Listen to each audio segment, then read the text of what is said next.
ಎಂದು ಕುವೆಂಪು ದರ್ಶನಂನಲ್ಲಿ ಬರೆಯುತ್ತಾರೆ. ಪ್ರಮಾದದಿ ಪ್ರಮಾದದಿ ಅದೆಂತು ರಸಋಷಿ! ಮನುಷ್ಯರಲ್ಲೇ ಶ್ರೇಷ್ಠರೆನಿಸುವ ಈ ಮಹಾಪುರುಷರಿಬ್ಬರು ಜಾಗ್ರತೆ ತಪ್ಪಿ ಹೆಣ್ಣೊಬ್ಬಳ ಮೂಗನ್ನ ಪ್ರಮಾದದಿಂದ ಕೆತ್ತಿದ್ದಾರೆ. ಹಾಗಾದರೆ ಇದು ಮಹತ್ ಪ್ರಜ್ಞೆಯ ಹಾದಿ ತಪ್ಪಿದ ನಡೆಯೇ?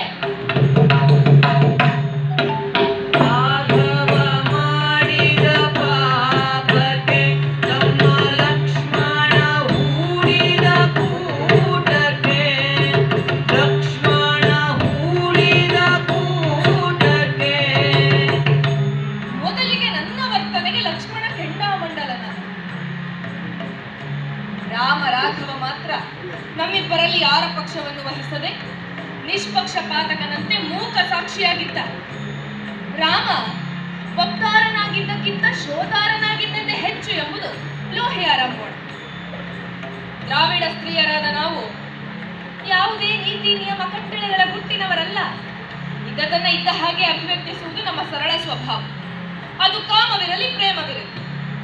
ರಾಮನಿಗೆ ತನ್ನ ಕಟ್ಟಳೆಗಳ ಬಿಗು ಕಟ್ಟಿತ್ತು. ಸೀಮಿತದವನಲ್ಲವೇ? ಈ ಕಾರಣದಿಂದಲೇ ಮತ್ತವನ ಈ ಶೋಧಾರ ಸಿದ್ಧಿಯಿಂದಲೂ ಕೂಡ ಒಬ್ಬ ಸ್ತ್ರೀ ತನ್ನ ಜೀವನದುದ್ದಕ್ಕೂ ಮೂಗಿಲ್ಲದಂತಾಗ. ಹೀಗೆ ಮೂಗು ಅಂಗಗಳ ಕತ್ತರಿಸದೆ ಬೇರೆ ಇನ್ಯಾವುದೋ ಸನ್ಮಾರ್ಗದಿಂದಲೂ ನನ್ನ ಸಾಗ ಹಾಕಲಿಕ್ಕೆ ಅತಿಮಾನುಷನೊಬ್ಬನಿಗೆ ಸಾಧ್ಯವಾಗದೇ ಹೋದದ್ದು ಮಹತ್ ಪ್ರಜ್ಞೆಯ ಕೇಳು.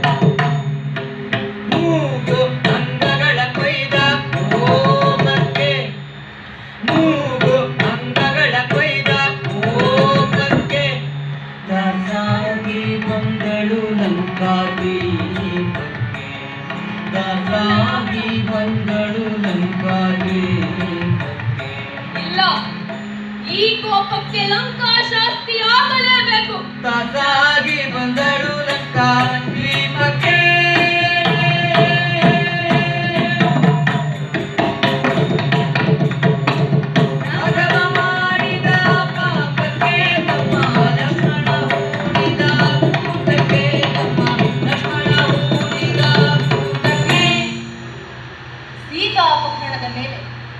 ಈಗ ಆತ ಭೇಟಿ ಮಾಡಿದ್ದೆ ಮತ್ತೊಬ್ಬ ದ್ರಾವಿಡ ಸ್ತ್ರೀ ಶಬರಿಯನ್ನು. ಆಕೆಯ ಪ್ರೀತಿ ಅನುಪಮವಾದದ್ದು. ಶಬರಿಯ ನಂತರ ರಾಮನ ರಾಜಕೀಯ ಯಾತ್ರೆ ನಿಜವಾಗಿಯೂ ಆರಂಭವಾಗುತ್ತದೆ.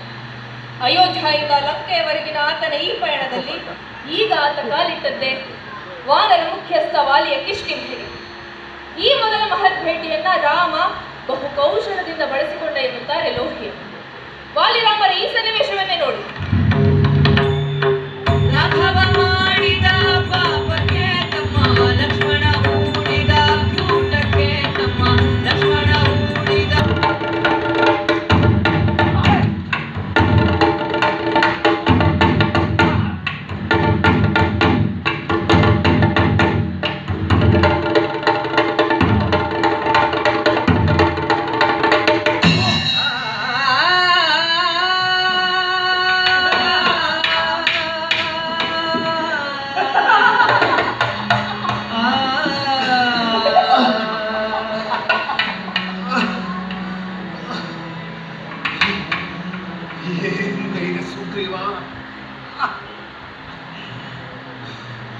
ಮುದ್ದಾಡಲೆಂದು ಬಂದಳು ಕರೆಯ ತೋಳುಗಳನ್ನು ಛೇದಿಸಿದೆ ಅಲ್ತೆ.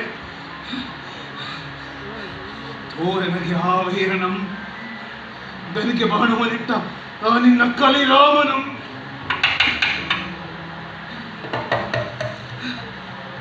ಏನಾಗಲು ವೀರವೇಶ ಎಲ್ಬಿಡಿದಿರುವೆ. ನೀನೇ ರಾಮನು. ಬೆತ್ತೂರನೆಗೆ ತಮ್ಮನು ಹೊತ್ತು ಕೊಂಡೊಯ್ಯುವ ಅಣ್ಣನಂ ಬೆನ್ಗೆ ಬಾಣವನಿಟ್ಟು ಕೊಂದವನ್. ವೀರ ಪಾರ್ಥಿವನಾಗಿದ್ದು ಕೀಳ್ಮೆಗೆ ಕೈ ಇಳಿದಿತ್ತೆ. ಎನ್ನಿಸುತ್ತಿದ್ದಾರೆ ಬಾಳಿಗೆ. ನಿನ್ನ ನೆದ್ದೆ ಮುಟ್ಟಿ ಹೊಗಳುತ್ತಿದ್ದವಳ ಬಾಳ್ಗೆ ಕಿಚ್ಚಿಟ್ಟೆಯ ಕಿಚ್ಚಿಟ್ಟೆ. ನಿನ್ನ ಕಲಿತನಕ್ಕೆ, ನಿನ್ನ ವೀರ ಪಾರ್ಥಿವ ಕೀರ್ತಿಗೆ ಹೇಳಿ ಎಂದದೊಳಗೆ ದೂರದಿಂದ ಉಗ್ರ ಬಾಣವನೆಚ್ಚು ಬದುಕಿದೈನಿ. ಕೆಳಕ್ಕೆ ವಾಳಿಯ ಬದುಕಿದವರುಂಟು ಮೂಲೋಕಗಳು. ಲಂಕೆಯ ರಾವಣನ ಬೆದರಿ ಆಶ್ರಯವ ಬಯಸಿ ಬದುಕುತ್ತಿಪ್ಪನ್ನೆಂದು ಛೀ ಛೀ ಸುಡಲಿ ನಿನ್ನೀ ಕೊಲೆ ಮಾಡುತ್ತೆಯ ಕೊಲೆಯ ಮಾಡುತ್ತೆಯ ವಿಧಿಯ ವಿನ್ಯಾಸಮಂ ನಿಂದಿಸಿದೊಡೆಯೇ ಫಲಂ ಸುಗ್ರೀವನಗ್ರಜ. ನಿನ್ನ ಮಡದಿಯ ನಸರನ್ನು ಇದು ವಿಧಿಲಿವೆ. ನೀವಿಂತೇಕೆ ಪರಿತಪಿಸುತ್ತೀಯ ಮತ್ತೆ? ನಿನ್ನ ವಿಧಿ ನಿನಗೆ, ರಾಕ್ಷಸನ ವಿಧಿ ರಾಕ್ಷಸಗೆ. ನಿನ್ನಂತೆ ಪರಸತಿಗೆ ಆಶಿಸಿದ ಆತುರನು ಸಾಯಿಲೆ.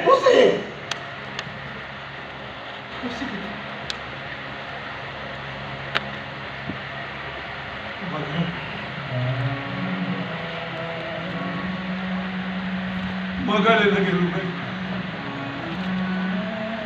ಆ ಸುಗ್ರೀವ ಸತಿರುಮೆಯ ಮಗಳಂತೆ ಕಂಡವನ್ನ ಇದಕ್ಕೆ ಎನ್ನಸುತ್ತಿದ್ದಾನೆ ತಾನ್ ಸಾಕ್ಷಿ.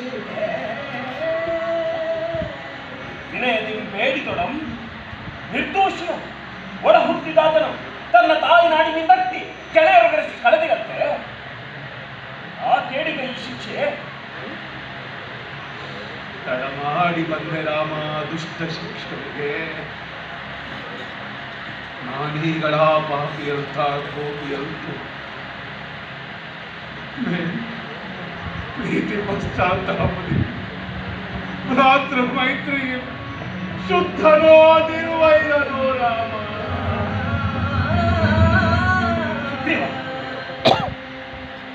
ನಾನರಿಯೆ ನೀತನ ಮನದ ನೂತನತೆಯು ಬಲ್ಲನು. ಇಂದ್ರಜನ ಜಿಪ್ಪುವೆ ಮಿಥ್ಯೆಯನ್ನರಿಯದೇಗನು. ವಕ್ರ ವಿಧಿಗಾಹುತಿಯಾದ ವಕ್ರ ಸಂಭವಂ.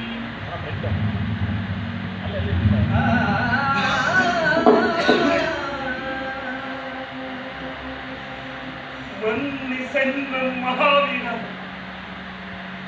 ತಪ್ಪಿದನೆಯೋ ಬ್ರಹ್ಮವರದ ಬಲಗಿಸಿ ಇದಕ್ಕ ವರವೇ ಶಾಪ ಮಾದುದೋ. ಕೀರ್ತಿ ಮಸಳಿಸುವ ಹೋಲ್ ಎಲ್ಲ ನಡಗಿಸಿತೋ ಮರೆ ಹೊಕ್ಕೆನ ಮರಕೆ. ಸೀತೆಯ ನಗಲ್ದು ಪಗಲಿರುಳು ಪಗೆಯುತ್ತಿರ್ಪಿ ಮನದ ಕನ್ನಡಿಗೆ ಮತ್ತು ಕರೆ ಮಂಕಡಿಸಿತೈ. ಶೀಘ್ರ ಸೂತ್ರಕ್ಕೆ ಬೇದನೆ ಐಹಿಕದ ಕೀರ್ತಿಯನ್ನು ಅಂತೆ ಧರ್ಮಮಂ ಮೇನ್ ಕಪಿಕುಲ ಲಲಾಮ ನಿನ್ನುಮಂ.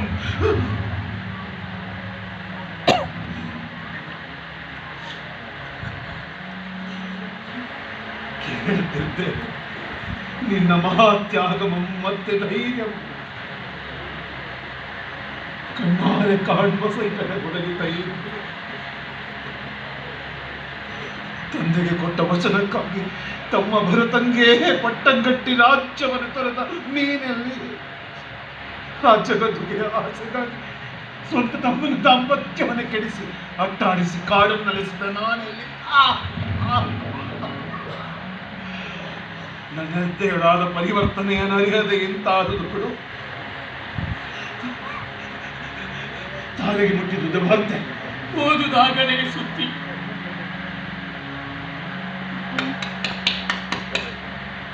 ನಾನು ಆಗ್ತೀನಿ ಅಂತ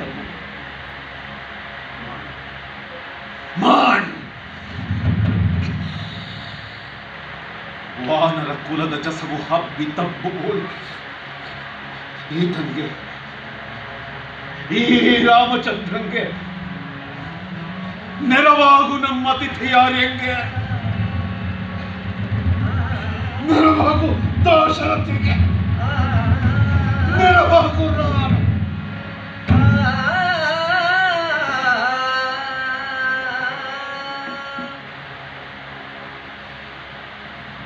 ಅಪರಾಧ, ಮಹಾ ಅಪರಾಧ. ಇದೊಂದು ಕೊಲೆ.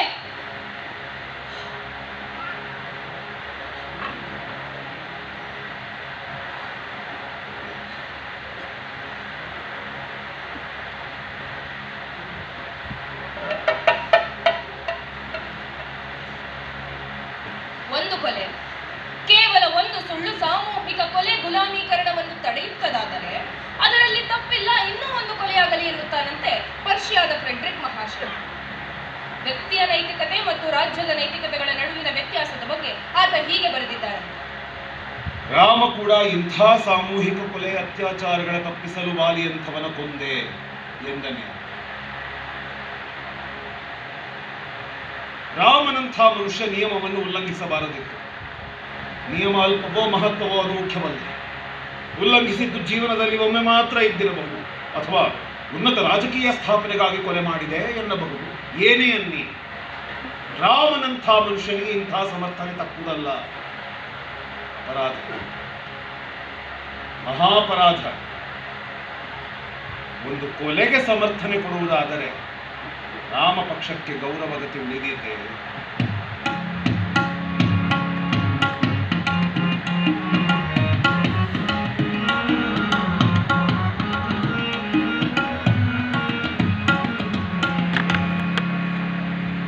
ರಾಮ ಪಟ್ಟಕ್ಕೇರಿದ ಮೇಲೂ ಇಂಥದ್ದೇ ಇನ್ನೊಂದು ಕೊಲೆಗೆ ಕೈ ಹಾಕಿ ಹೆಸರು ಕೆಡಿಸಿಕೊಳ್ಳಬೇಕಾಯಿತು. ಅದು ಶೂದ್ರ ತಪಸ್ವಿ ಶಂಭೂಕನ ಕಥೆಯಲ್ಲಿ ಅನಾವರಣಗೊಳ್ಳುತ್ತದೆ.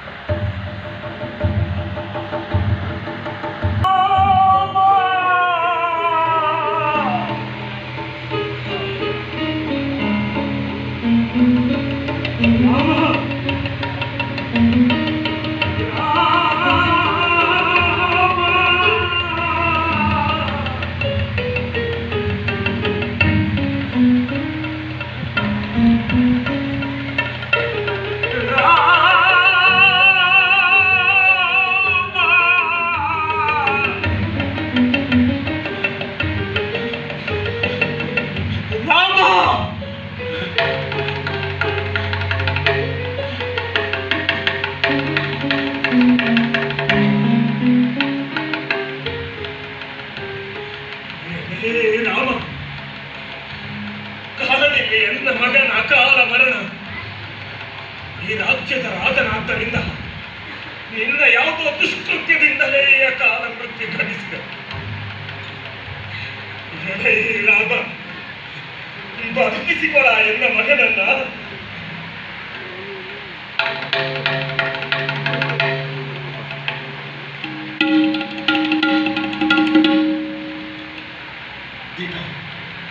ಈ ಪಾಪಕ್ಕೆ ನಾವೇ ಹೊಣೆ, ಈ ಪಾಪಕ್ಕೆ ರಾಜನೇ ಹೊಣೆ. ಯಾರಲ್ಲಿ ಕರೆಸಿ ಮಹಾಬ್ರಾಹ್ಮಣರನ್ನು. ಮಾರ್ಕಂಡೇಯ, ಮೌಕಲ್ಯ, ವಾಮದೇವ, ಕಾಶ್ಯಪ, ಕಾತ್ಯಾಯನ, ಜಾಬಾಲಿ, ಗೌತಮಾದಿ ಮಹಾಮುನಿಗಳನ್ನು ಕೂಡಲೇ ಕರೆಸಿ.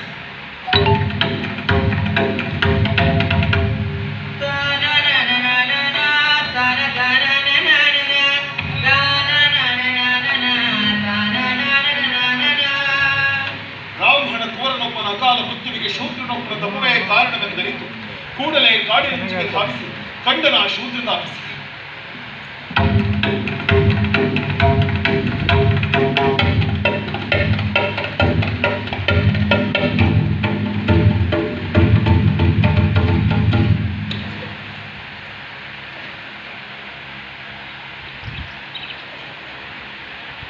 ತಾಪಸ್ಸು, ನಿನ್ನ ಜಾತಿ ಯಾವುದು? ಮನುಷ್ಯ ಜಾತಿ. ನಿನ್ನ ವರ್ಣ ಯಾವುದು? ಕಾಣದೆ ಕಪ್ಪು, ಶುದ್ಧ ಕಪ್ಪು. ಈ ಹಿಂದೆ ನೀನು ಏನಾಗಿದ್ದೆ? ಈ ಹಿಂದೆಯೂ ನಾನು ಮನುಷ್ಯನೇ ಆಗಿದ್ದೆ. ಎಂಥ ವಿಪರ್ಯಾಸ ನೋಡು. ನಾನು ಕೇಳಿದ್ದು ಶೂದ್ರ. ಶೂದ್ರ, ಇದೇ ತಾನೇ ನಿನಗೆ ಬೇಕಾಗಿದ್ದ ಉತ್ತರ. ಈ ತಪಸ್ಸಿಗೆ ಕಾರಣ? ತಪವೇ ತಪಕ್ಕೆ ಕಾರಣ. ಸರಿಯಾಗಿ ಉತ್ತರಿಸು. ನೀನು ತಪಸ್ಸಿಗೆ ಕೂತ ಕಾರಣವೇನು? ಕೂರಬೇಕೆನಿಸಿತು ಕೂತೆ. ಇದಿಷ್ಟವಾಯಿತು ಮುಂದುವರೆಸಿ. ನೀನಿದಕ್ಕೆ ತಪಸ್ಸು ಎಂಬ ಹೆಸರನ್ನಿಟ್ಟಿದ್ದಿ, ನಾನಿದಕ್ಕೆ ನಿರ್ವಾಣದ ಬೆಳಕೆನ್ನುತ್ತಿದ್ದೇನೆ. ಇಷ್ಟೇ ವ್ಯತ್ಯಾಸ. ಮತ್ತೆ ನೀನಂದುಕೊಂಡಂತೆ ನಿಮ್ಮ ಯಾವ ದೇವದೇವತೆಗಳನ್ನು ಯಾಚಿಸಿ ಬರುವ ಭಿಕ್ಷುಕನಲ್ಲ. ಆದರೆ ನೀನು ಯುಗದ ಧರ್ಮವನ್ನು ಮೀರುತ್ತಿದ್ದೀಯೆ, ನಿಯಮವನ್ನು ಉಲ್ಲಂಘಿಸುತ್ತಿದ್ದೀಯೆ. ಯಾರಿಗೆ ನಿಯಮ? ಯಾವ ಯುಗ ಧರ್ಮ? ಕೇಳು. ಕೃತ, ತ್ರೇತ, ದ್ವಾಪರ, ಕಲಿ ಎಂಬ 4 ಯುಗಗಳಿದ್ದಂತೆ ಬ್ರಾಹ್ಮಣ, ಕ್ಷತ್ರಿಯ, ವೈಶ್ಯ, ಶೂದ್ರರೆಂಬ 4 ವರ್ಣಗಳಿವೆ. ಕೃತಯುಗದಲ್ಲಿ ಬ್ರಾಹ್ಮಣನಿಗೆ ಮಾತ್ರ ತಪದ ಅಧಿಕಾರ. ತ್ರೇತಾಯುಗ ಅಂದರೆ ಇಂದಿನ ಯುಗದಲ್ಲಿ ಕ್ಷತ್ರಿಯರಿಗೂ ಅಧಿಕಾರವಿದೆ. ಮುಂಬರುವ ದ್ವಾಪರದಲ್ಲಿ ವೈಶ್ಯರಿಗೂ, ಕಡೆಯ ಕಲಿಯುಗದಲ್ಲಿ ನಿನ್ನಂತಹ ಶೂದ್ರರಿಗೂ ತಪದ ಅಧಿಕಾರ ಸಿಗುವಂತದ್ದು. ಈಗ ಇಲ್ಲಿ ನಿನ್ನ ತಪದಿಂದಾಗಿ ಅಲ್ಲೊಬ್ಬ ಬ್ರಾಹ್ಮಣ ಕಾಲ ಮೃತ್ಯುವಿಗೀಡಾಗಿದ್ದಾನೆ. ಶೂದ್ರನಾದ ನೀನು ಈ ಕೂಡಲೇ ತಪವನ್ನು ನಿಲ್ಲಿಸು, ಇದು ರಾಜಾಜ್ಞೆ.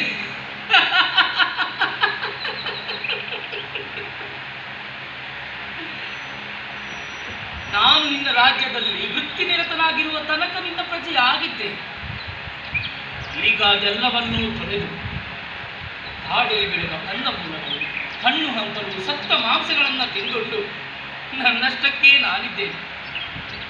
ಮತ್ತೆ ನೀನು ಹೆಸರಿಟ್ಟಿರುವ ಈ ತಪ ನನ್ನ ವೈಯಕ್ತಿಕ ಪ್ರಯತ್ನ. ಇದರಿಂದ ಇನ್ಯಾರದ್ದೋ ಅಕಾಲ ಮೃತ್ಯು ಸಂಭವಿಸಿತು ಎನ್ನುವ ನಿನ್ನ ಮೂರ್ಖ ಪಾಠವನ್ನು ನನಗೆ ಬೋಧಿಸಬೇಡ. ನಿರ್ವಾಣದ ಆನಂದಕ್ಕಾಗಿ ನಾನು ಈ ಪ್ರಯತ್ನದಲ್ಲಿದ್ದೇನೆ.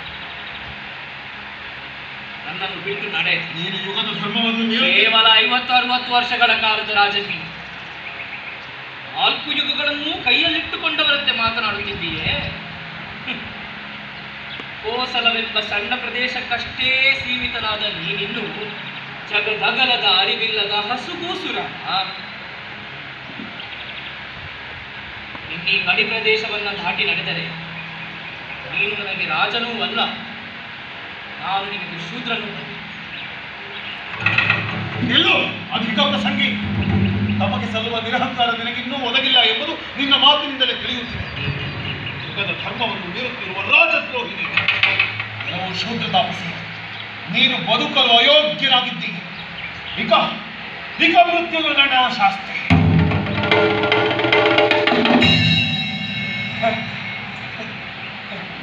ರಾಮ ನಾಮ ಸತ್ಯ ಹೈ. ಇನ್ನು ನನ್ನ ಮಗ ಬದುಕಿ ಬರುವ. ರಾಮ ರಾಮ ರಾಮ ರಾಮ ರಾಮ ರಾಮ ರಾಮ ರಾಮ ರಾಮ ರಾಮ ರಾಮ ರಾಮ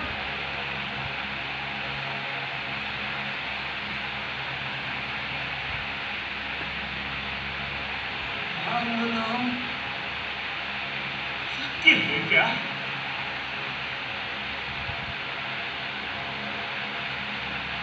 राम नाम सत्य है क्या?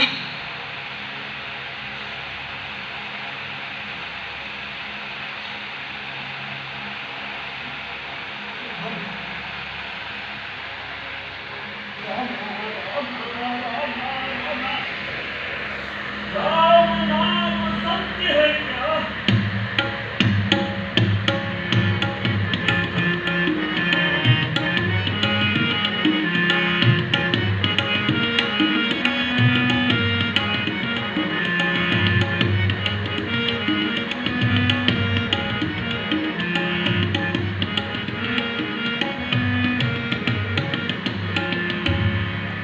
ರಾಮಾಶ್ವಮೇಧದ ಪ್ರಸಂಗದಲ್ಲಿ ರಾಮ ಸೀತೆಯ ಬಳಿ ತನ್ನ ಮಕ್ಕಳಾದ ಲವಕುಶರನ್ನ ಯಾಚಿಸುತ್ತಾರೆ. ಅಲ್ಲ, ಸಾವಿರಾರು ರಾಮಾಯಣಗಳಿವೆ. ಅಂಥ ಒಂದು ರಾಮಾಯಣದಲ್ಲಿ ಸೀತೆ ರಾಮನ ಬಳಿ ಆಡುವ ಈ ಕೊನೆಯ ಮಾತುಗಳನ್ನ ನಾವು ಕೇಳಿಸಿಕೊಳ್ಳಲೇಬೇಕು. ಜಾನಕಿ, ಜಾನಕಿ, ನಾನು ವಾಲ್ಮೀಕಿ ಹೇಳುತ್ತಿದ್ದೇನೆ. ಜಾನಕಿ, ಕಟ್ಟಿದ ಅಶ್ವಮೇಧದ ಕುದುರೆಗಳನ್ನು ನಿನ್ನ ಮಕ್ಕಳಿನ್ನೂ ಬಿಟ್ಟಿಲ್ಲ. ರಾಮ ಗೆದ್ದೂ ಇಲ್ಲ. ಆದ್ದರಿಂದ ಅಯೋಧ್ಯೆಗಿನ್ನೂ ನಿನ್ನ ಮಕ್ಕಳೇ ಅಧಿಪತಿಗಳು.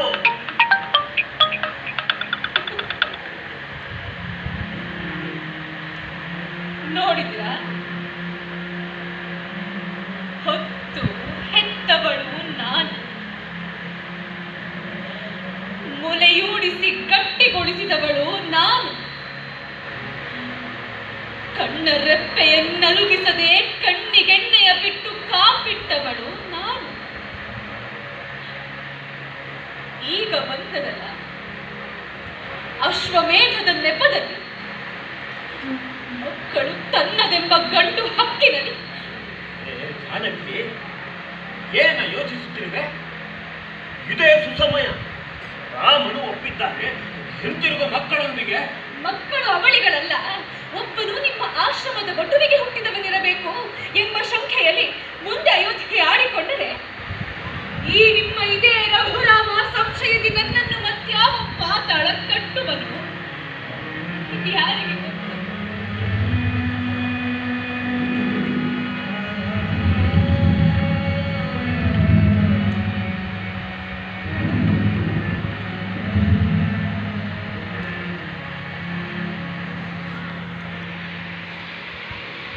ಕಲ್ಲಾಗಿದ್ದ ಅಹಲ್ಯೆಗೆ ಗೌತಮ ಲಿಂಗನವ ನೀಡಿದ ಮಹಾಪುರುಷ ನೀನು ಎಂಬ ಕಾರಣಕ್ಕೆ ಹೆಮ್ಮೆಯಲ್ಲಿ ಬೀಗಿದ್ದು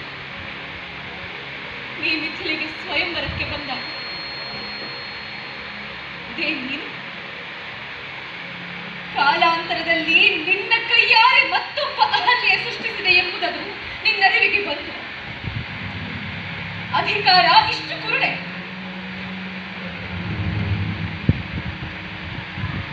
ಶಬರಿಯ ಪೀಡೆ ಶೂದ್ರೆ ತಾನೆ.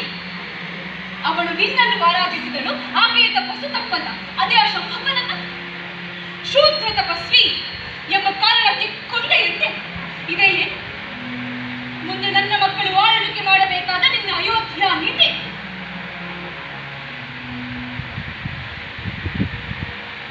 ಅದು ಏನೇ ಇರಲಿ, ಗರ್ಭದಲ್ಲಿರುವಾಗಲೇ ಮಕ್ಕಳನ್ನು ತೊರೆದ ನಿನಗೆ ಅವರ ಮೇಲಿನ್ನೂ ಹಕ್ಕಿಲ್ಲ.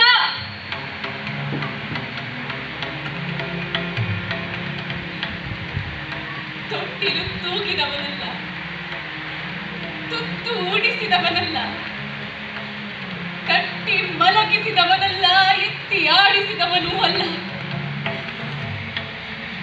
ಅವರಿಗೆ ನಾನೇ ಅಮ್ಮ, ನಾನೇ ಅಪ್ಪ, ಬಂಧು ಬಳಗ ಎಲ್ಲ.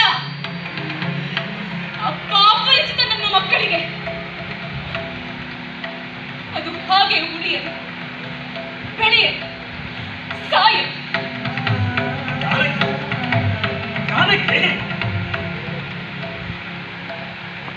ರಾಮ, ನೀನು ರಾಜನಾಗಿಯೂ ಸೋತೆ, ಗಂಡನಾಗಿಯೂ ಸೋತೆ, ಈಗ ಅಪ್ಪನಾಗಿಯೂ ಸೋತೆ.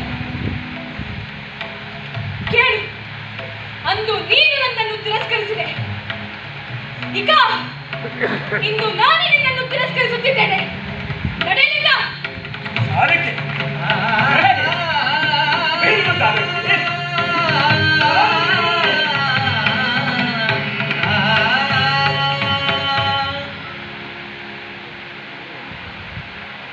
ಧರ್ಮ ಮತ್ತು ರಾಜನೀತಿ ಇವೆರಡು ವಿವೇಕರಹಿತವಾಗಿ ಜೊತೆಗೂಡಿದಾಗ ಎರಡೂ ಭ್ರಷ್ಟಗೊಳ್ಳುತ್ತವೆ.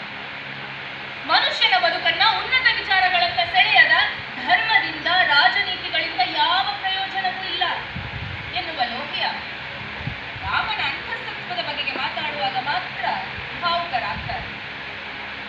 ರಾಮ ಸೀಮಿತ ವಲಯದೊಳಗೆ ತನ್ನನ್ನು ತಾನು ಬಂಧಿಸಿಟ್ಟುಕೊಂಡು ಪೂರ್ಣತೆಯ ಸಾಧಿಸಿದ ಒಬ್ಬ ಅಸಾಧಾರಣ ಪುರುಷ ಎಂಬುದನ್ನು ಲೋಹಿಯ ಒಪ್ಪುತ್ತಾರೆ. ನನ್ನ ಜೀವನದಲ್ಲಿ ಆತ 3-4 ಬಾರಿ ವಿಚಲಿತನಾಗಿದ್ದ, ಆಗಬಾರದಿತ್ತು. ಹೀಗಿದ್ದರೂ ಆತ ಮಾಡಿದಷ್ಟು ಸಂಯಮದ ಬದುಕು ಬೇರೆಲ್ಲೂ ಸಿಗದು ಎನ್ನುತ್ತಾರೆ. ತಾನು ಎಳೆದ ಗೆರೆಯನ್ನು ದಾಟಿ ಸುಳ್ಳಿನೊಂದಿಗೆ ರಾಜಿ ಮಾಡಿಕೊಂಡು ಬದುಕುವ ಲೋಲುಪದವನಲ್ಲ ರಾಮ. ಆತನೊಬ್ಬ ಗಟ್ಟಿ ಮನದ, ಶಾಂತರಸದ, ಸಂಯಮದ ಮನುಷ್ಯ ಎನ್ನುತ್ತಾರೆ ರಾಮ ಮನೋಹರ. ಯಮನೆಲ್ಲೋ ಕಾಣೆನೆಂದು ಹೇಳಬೇಡ, ಯಮನೇ ಶ್ರೀರಾಮ. ಸಂದೇಹ